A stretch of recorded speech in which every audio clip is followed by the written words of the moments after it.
President Trump issued a long list of pardons and commutations late last night. Glenn Marshall joins us live with a look at some of the high-profile pardons. Glenn?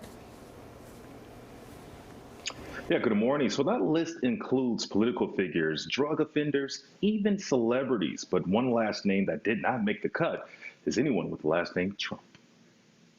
It's the act of forgiving an error or offense. President Donald Trump issued 73 of them, along with 70 sentence commutations this morning.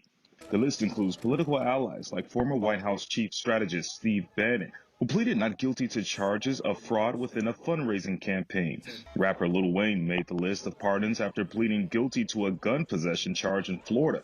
Another rapper, Kodak Black, got a commutation after pleading guilty to a weapons charge. Locally, Casey Urlacher, the Mattawa, Illinois mayor and brother to former Chicago Bears linebacker Brian Urlacher, received a pardon from the president. He faces federal charges as a recruiter and bagman for a sports gambling ring that brought in millions of dollars. In a political twist, former Democratic Detroit Mayor Kwame Kilpatrick received clemency after being convicted of federal charges including racketeering, extortion, and filing false tax returns.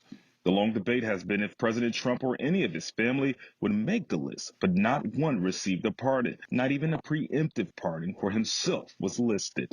UIC political science professor Evan McKenzie says a family pardon could be a blow to President Trump's future. I really did expect him to pardon his family members. If people are pardoned, they lose their Fifth Amendment privilege against self-incrimination. So anyone he pardons could potentially be forced by a prosecutor to testify against him in front of a grand jury or at a trial. And according to the LA Times, the president does not have to disclose who he decides to pardon. So it's possible that President Trump could have pardoned his family, himself, or others secretly before leaving office this morning. Back to you guys at the studio.